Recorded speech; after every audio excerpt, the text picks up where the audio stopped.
현실은 내중심적인 또 내 가치관에 속해서 살아가는 추상적인 단어가 현실입니다. 이런 현실 속에서 믿음으로 조상이 된 이 아브라함을 우리가 오늘 배우려고 하는 것입니다. 직업이 없는 한 사람이 세일스맨으로 취직을 했습니다. 신입사원 오리엔테이션 훈련을 A부터 G까지 아주 꼼꼼하게 잘 교육을 받았습니다. 이제는 밖에 나가서 집집마다 다니면서 자기 회사의 제품을 판매해야 합니다. 막상 길거리에 나서니까 캄캄합니다. 어느 집으로 어떻게 가서 이 고가품의 진공 청소기를 팔 수 있을까? 배운 것도 훈련한 것도 다 새까맣게 잊어버리고 다리가 후들후들 떨리고 도저히 앞이 캄캄해서 한 집을 결정했습니다. 그리고 씩씩하게 걸어갔어. 자기 집으로 갔어. 그리고 아내를 앉혀놓고 A부터 G까지 쫙 설명을 했어. 그리고 마지막에 용기를 내서 손님, 우리 제품을 구입하시겠습니까? 당당하게 물었더니 그럼요. 이렇게 좋은 것을 사고 말고요. 아내가 선뜻 대답을 해주셨어요. 그러면서 하는 말이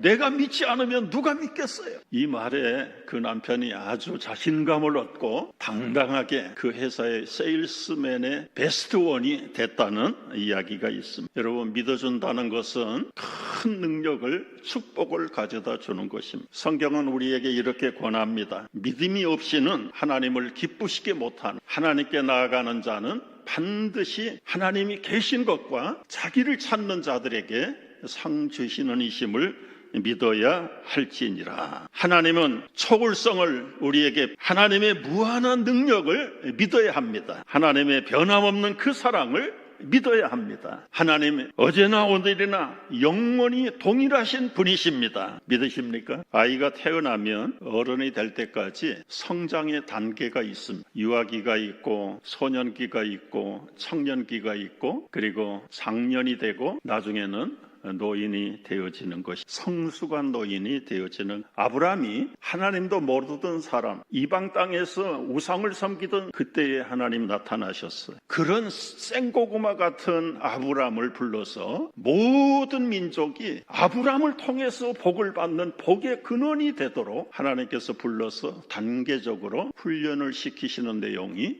오늘 우리의 설교의 내용. 어떤 믿음의 단계를 거쳐야 할까요? 여러분도 나도 이런 단계를 거쳐서 나가야 합니다. 첫째 단계, 부르심의 단계입니다. 이 부르심 앞에는 철저하게 순종하는 믿음을 가져야 합니다. 아브라함 나이 75세, 들어보지도 못하고 만나보지도 못했던 여호와께서 나타나셨습니다. 너의 고향, 친척, 아버지의 집을 떠나 내가 내게 보여줄 땅으로 가라. 밑도 끝도 없이 큰 민족을 내가 만들어 주겠다. 내게 복을 주겠다. 이름을 창대케 하겠다. 너는 복이 될지라. 아브라함은 이 여호와의 말씀을 붙들고 가감하게 지금까지 살아왔던 고향 땅, 선조들의 땅을 떠났습니다. 그리고 믿음의 조상이 되었습니다. 하나님의 말씀을 신뢰하는 데서부터 우리 믿음 생활은 출발하는 것입니다. 아브라함의 믿음의 결단을 보십시오. 그가 살던 갈대아 우르는 그 당시 고대 세계 도시에서 제1의 도시였습니다. 저게 상상도가 아닙니다. 지금도 저 우람한 도시의 흔적들이 고고학적으로 남아 있습니다. 스메르 문명 최고의 도시, 바로 이 아브라함이 살던 우르 땅, 풍요로운 땅입니다. 먹고 살 일이 걱정이 없는 땅입니다. 그들이 섬기는 달의 신을, 신전을 황금으로 지어서 온 나라 백성들이 하나님도 모르는 채 우상을 섬기는 나라 우르 땅이 그동안 5만 명이 거주했다고 합니다. 그런데 정작 순종하고 하나님이 지시할 땅에 도착했던 아브라함이 만난 땅은 어떤 땅입니까? 얼핏 보면 풀 한 폭이 나무 한 그루가 없는 척박한 광야 사막길을 만났습니다. 화려한 문명하고는 도저히 정반대의 환경을, 그 땅을 세겜 땅, 모래 상수리 나무 골짜기라고 불었어요. 여러분, 오늘 뉴욕을 떠나서 아무도 살지 않는 그런 땅에 이민을 갈 사람이 누가 있을까요? 아브라함은 갔어요. 세겜 땅, 모래 상수리 나무. 여러분, 이 모래가 이 샌드가 아니에요. 세겜 땅이라는 건 언약의 짐을 어깨에 매는 장소. 모래라는 것은 가르치다, 교사, 선생 이런 비처럼 메마른 땅에 비를 내리셔서 하늘로부터 가르쳐 주시고 친절하신 선생님이 말씀해 주시는 그 거룩한 땅, 언약의 짐을 메고 가야 되는 땅, 영적으로 볼 때는 아브라함이 처음 그 찬란한 도시를 떠나서 세겜 땅 모래 상수리 나무에 도착했다는 것은 이제는 세상에 의지할 것이 아무것도 없고 만날 사람도 없고 교제할 사람도 없고 오로지 이른비처럼 때를 따라서 주시는 하나님의 가르침과 은혜와 언약과 교육을 받는 곳, 거기에서 아브라함의 75세의 삶이 시작이 됩니다. 그러나 여러분, 초창기에는 정말 불모지 같은 땅, 그런데 훗날 이 땅이 어떻게 변합니까? 그의 후손들, 자손들, 야곱이 돌아와서 땅을 사고 제단을 쌓았습니다. 요셉의 뼈가 애굽에서 돌아와서 묻힌 곳입니다. 아브라함의 결단은 좀 야속한 비유지만은 배부른 돼지가 되기보다는 배고픈 소크라테스가 되기로 결단한, 그것도 노년에 시작했던 삶, 편안한 노후를 포기하고 살든지 죽든지 한 번 결단하고 따라 나선 여호와라는 분의 백성이 되기로 결단한 것이. 저는 묵상하면서 요즘 장수시대 70대 80대 접어드신 우리 어른들 생각이 나요. 여러분, 이제 백수시대에 접어들었어요. 과거하고는 달라졌습니다. 지미 카터 대통령은 작년에 백수하시고 별세했어요. 레이건 대통령도 93세 별세했습니다. 엊그저께 타계한 우리 한국의 이순재라는 배우도 91세로 별세했어. 앞으로 70, 80대는 100세까지 살도록 백수시대가 시작이 됐습니다. 그러면 70, 80에 있는 분들 앞으로 몇 년 남았습니까? 20, 30년이 남아있어. 20, 30년. 짧은 시간입니까? 그 길고 긴 20, 30년을 뭐라고 사실 겁니까? 정신을 차리고 우리 남은 생애를 검토해봐야 합니다. 여러분, 나이는 단순한 숫자의 증가를 말하지 않습니다. 하나님의 부르심과 하나님을 향한 꿈이 있는 사람들은 만년을 꿈꾸는 청년으로 살아갈 수 있어요. 노후를 어떻게 살아야 할 것인가? 제가 말씀 묵상하다가 좋은 말씀 하나 발견했어요. 예레미야 17장 5절, 사람을 믿고 육신으로 힘을 삼고 마음이 여호와에게서 떠난 사람은 저주를 받을 것이라. 이런 사람은 사막에 떨기나무 같아서 좋은 일을 보지 못합니다. 땅이 건조한 곳, 건건한 땅, 사람이 살지 않는 땅에 사는 것 같아. 여러분, 현대 한국의 경우, 미국의 경우 수많은 아파트는 사람 안에 있는데 여호와가 없는 사람은 온 우주에 혼자밖에 남지 않는 외로움 속에 갇히는 겁니다. 그러나 여호와를 의지하고 여호와를 의리하는 그 사람은 복을 받을 것인데, 물가에 심겨진 나무처럼 그 뿌리가 강변에 뻗치고 더위가 올지라도 두렵지 않고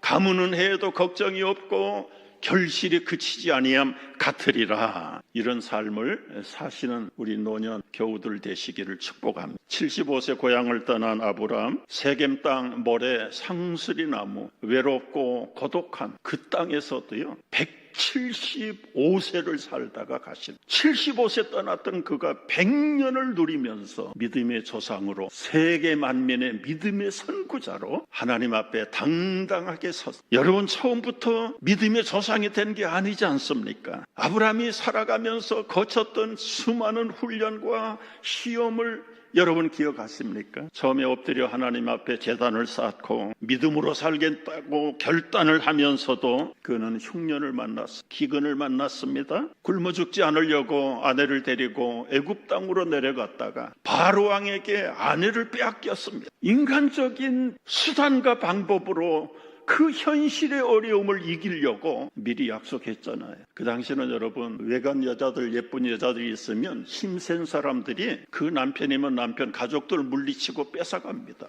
그걸 알기 때문에 미리 약속했어요. 이제는 우리가 부부 사이가 아니다. 너 우리 사촌 여동생 맞잖아. 결국은 자기 부인 아니라고, 여동생이라고 했다가 바로의 고관들에게 아내를 빼앗겼어. 이런 믿음 없는 행태가 한 번이 아닙니다. 그랄 땅에 가서도 아비멜렉에게 똑같은 일을 당합니다. 자기 목숨이 아까워서 자기 아내마저도 누이 동생으로 자기 혼자 살겠다고. 이게 현실이에요. 그런데 하나님은 이런 현실에서 네 생각, 네 판단대로 네 생명을 아낀다고 기본적인 도리를 버려? 그걸로 봐서는 당연히 아브라함이 자기 만회를 빼앗겨야 마땅한데 하나님이 아직 유치원생의 믿음을 훈련하는 단계라 바로 왕을 혼찌검을 내고 오히려 더 많은 보상물을 줘서 왜 네가 나를 속였냐, 너 때문에 우리 집안이 망할 뻔했다, 빨리 떠나라. 현실을 넘어선 그 배경에는 하나님의 훈련이 있었어요. 우리 인생은 아브라함처럼 다 나약하고 자기중심적입니다. 그럼에도 불구하고 신실하신 하나님이 우리가 알는지 모르는 사이에도 온전함을 통해서 우리를 보호하고 계시는 것. 인간의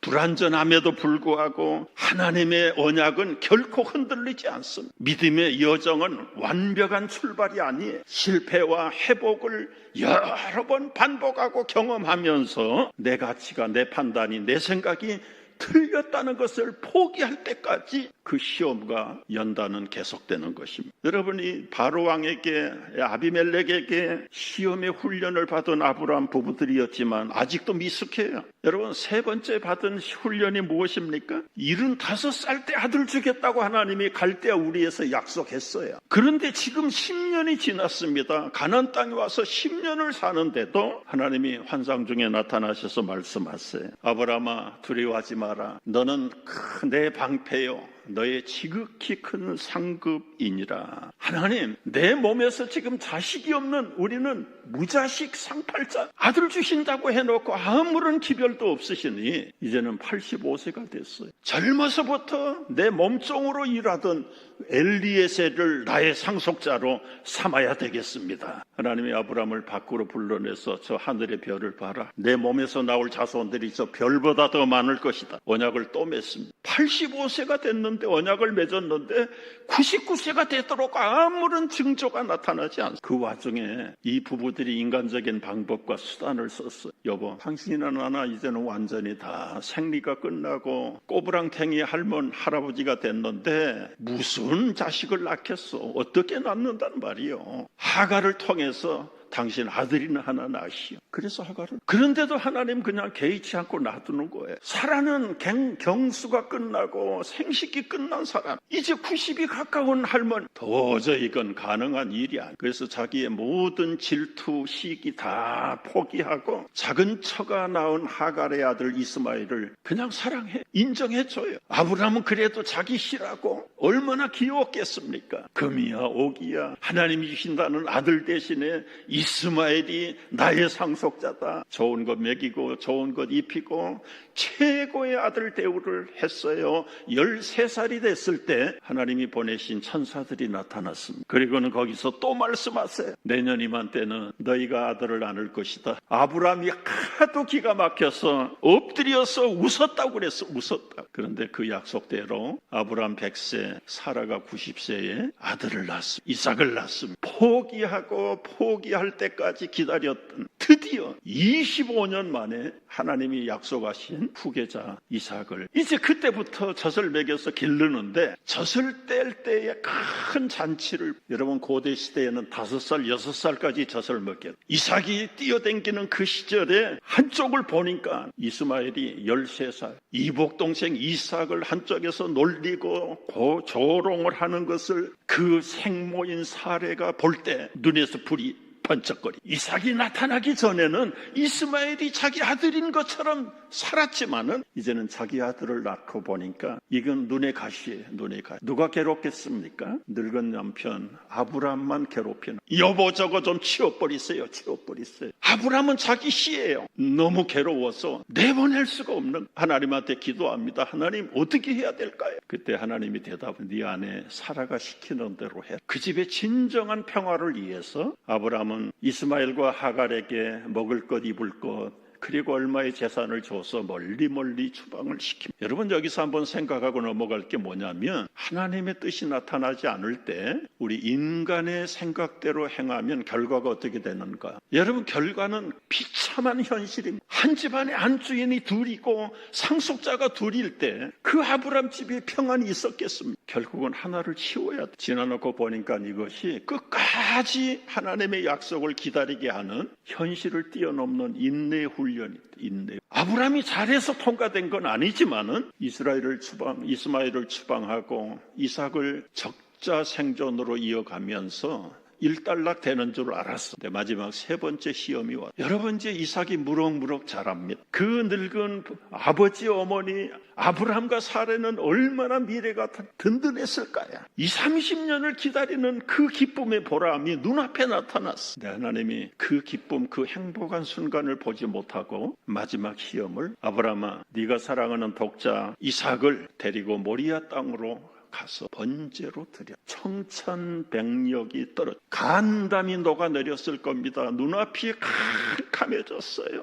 아니, 주셨다가 뺏을 것 같으면 주시지를 말든지, 이건 상식이 아니지 않습니까? 하나님 맞으세요? 별별 생각이 다 떠올랐겠죠. 그런데 아브라함은 그동안 2번의 훈련을 받으면서 상당히 성숙해졌어요. 아침에 즉시 일찍 일어나서 나귀 안장을 채우고 2 여종들과 아들을 데리고 번제 쓸 나무를 준비해서 떠났습니다. 그런데 한 가지, 여러분 여기서 한번 퀴즈를 내보. 그 아침 일찍 떠날 때 아브라함이 사라에게 자기가 어디 간다, 왜 간다 말했을까요? 안 했을까요? 뻔할 뻔하잖아요. 말하면 못 가는 겁니다. 사라가 그 내용을 알았더라면 하나님하고 도전하자고 그럴 거예요. 하나님, 차를 나를 죽이세요, 나를 죽이세요. 못합니다. 안 됩니다. 낙이고 영감이고 다 문을 잠궈버렸을 겁니다. 너무 지나친 치측일까요? 그래서 성경에는 사라에게 말했다는 이야기가 없어요. 초창기의 아브라함을 보면 지금 이 단계에 와서는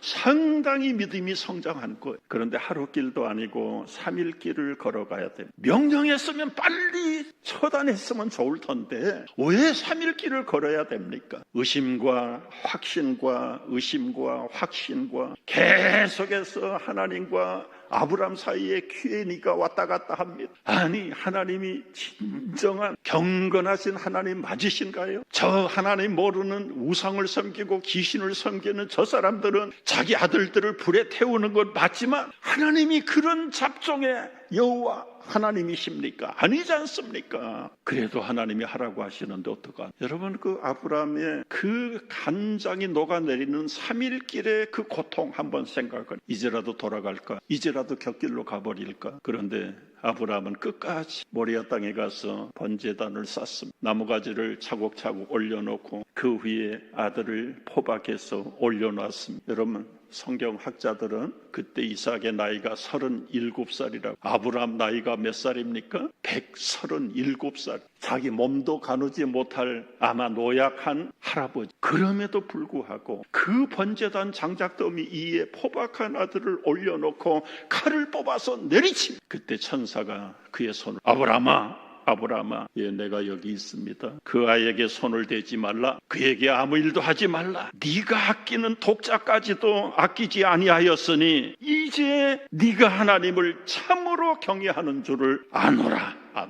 여러분, 이 아브라함이 칼을 내리칠 때는 어떤 마음이었을까요? 좋다, 무에서 유를 창조하신 하나님, 나에게 100년 동안 아직이 없는 아들, 그 아들을 주신 하나님, 내가 죽이면 다시 살리실 하나님을 저는 믿습니다. 그 믿음이 뜨거워지기 전에는 칼을 내리칠 수가 없어요. 정신을 바짝 차리고 보니까 수풀에 수양 한 마리가 걸려있어. 영화가 여기서 끝이 나야 됐죠. 아브라함은 최종 하나님의 마지막 심판에서 합격을 한 사람. 처음부터 아브라함은 하나님에 대해서 잘 알지 못했지만 그러나 하나님이 부르시는 부르심 앞에 자기가 모르는 세계가 보이기 시작. 제정신이 아니면 어떻게 그 갈대아 우르의 뉴욕의 맨하탄의 찬란한, 그리고는 풍성한 문명을 떠나서 무인도 같은 골짜기 땅에 홀로 나갈 수가 있겠나. 그 첫 번의 부르심과 순종과 결정이 보이는 세상보다 보이지 않는 하나님의 나라가 보였기 때문에 따라라. 여러분, 이제 결론을 내리려고 해요. 아브라함이 아브라함 되기까지 갈대아 우르에서 불러냈던 그 여호와의 언약, 내가 너로 번성하게 하겠고 모든 민족이 너로 복의 근원이 될 것이다. 여러분, 요약해서 결론을 내리면 보이지 않는 미래를 신뢰하고 하나님의 약속을 바라보고 불가능 속에서도 소망을 붙들고 시험 속에서도 끝까지 순종하는